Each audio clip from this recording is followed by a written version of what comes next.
দেশের বিভিন্ন অঞ্চলে বৃষ্টি ও বজ্রবৃষ্টির সম্ভাবনার কথা জানিয়েছে আবহাওয়া অধিদপ্তর। বিশেষ করে ঢাকা সহ দেশের 17টি অঞ্চলের ওপর দিয়ে ঘন্টায় 45 থেকে 60 কিলোমিটার বেগে অস্থায়ীভাবে ঝড়ো হাওয়া বয়ে যেতে পারে বলে সতর্ক করা হয়েছে। সেই সঙ্গে বৃষ্টি কিংবা বজ্রবৃষ্টির আশঙ্কাও রয়েছে।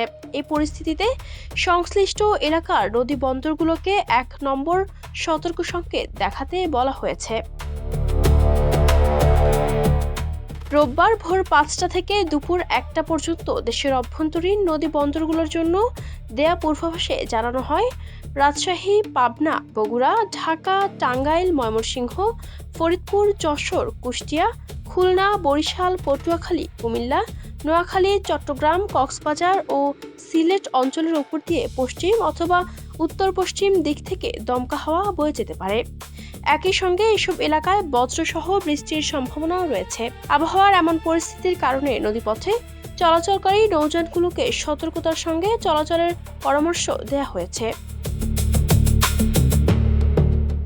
অন্যদিকে সকাল 7টা থেকে পরবর্তী 6 ঘন্টার জন্য ঢাকা ও আশপাশের এলাকার আবহাওয়ার পূর্বাভাসে বলা হয়েছে, আকাশ আংশিক মেঘলা থেকে অস্থায়ীভাবে মেঘলা থাকতে পারে। এ সময় বৃষ্টি অথবা বজ্রসহ বৃষ্টির সম্ভাবনা রয়েছে। দক্ষিণ কিংবা দক্ষিণ পূর্ব দিক থেকে ঘন্টায় 10 থেকে 15 কিলোমিটার বেগে বাতাস প্রবাহিত হতে পারে বলেও জানিয়েছে আবহাওয়া অফিস।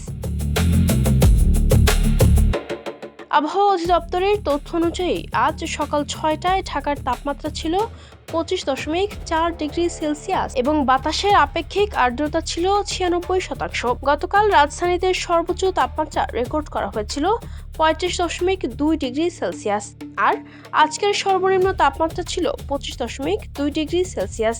এছাড়াও গত 24 ঘন্টায় ঢাকায় 7 মিলিমিটার বৃষ্টিপাত রেকর্ড করা হয়েছে। এদিকে আবহাওয়ার 24 ঘন্টার আরেক পূর্বাভাসে জানানো হয়েছে, আজ সন্ধ্যা 6টার মধ্যে ঢাকা, খুলনা, বরিশাল, চট্টগ্রাম ও সিলেট বিভাগের অনেক জায়গায় এবং রংপুর, রাজশাহী ও ময়মনসিংহ বিভাগের কিছু কিছু এলাকায় অস্থায়ীভাবে দমকা কিংবা ঝড়ো হাওয়া সহ বৃষ্টি অথবা বজ্রবৃষ্টি হতে পারে। কোথাও কোথাও মাঝারি থেকে ভারী বর্ষণের সম্ভাবনাও রয়েছে। ফলে দিনের বিভিন্ন সময়ে বৈরী আবহাওয়ার কারণে জনজীবনে সাময়িক দুর্ভোগ তৈরি হতে পারে বলে আশঙ্কা করা হচ্ছে। Ayesha Akter Swarna, Campus Times.